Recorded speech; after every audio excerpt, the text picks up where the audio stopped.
African trade union leaders are calling on Kenyans to push for a local tribunal to try the perpetrators of 2007 post-election violence. After a three-day conference on the role of African trade unions in resolving conflict on the continent, the leaders recommended that Africa should seek homegrown solutions through established institutions. Irene Muchuma on that beat. As many of the country say no?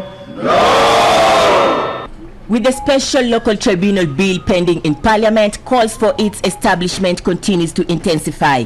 With less than a month before Kenyans know the progress of the matter from the International Criminal Court, African trade union leaders have asked Kenyans to push for the local tribunal. We should not see the ICC as a first option. We think that it is important that we learn to develop institutions and means of resolving our own problems. If you don't do justice at home to your people, the international community will help you to do it. The leaders condemned the perpetrators of the violence that left thousands dead and others displaced.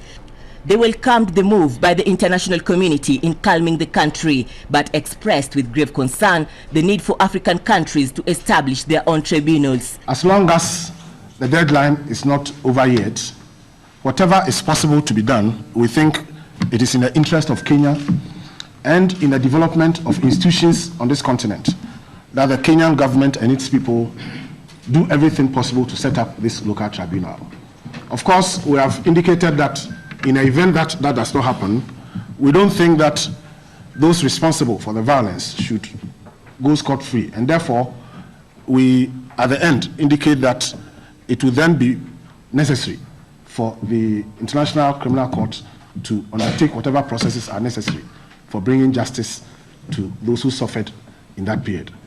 But even as Kenyans await to get the final word from the ICC prosecutor, Luis Moreno Ocampo, on the fate of the perpetrators, the ICC prosecutor is still pursuing the matter as mandated. Last week, Ocampo retained ICC Kiswahili translators and 2 other members of the Waki Commission who have been working with him.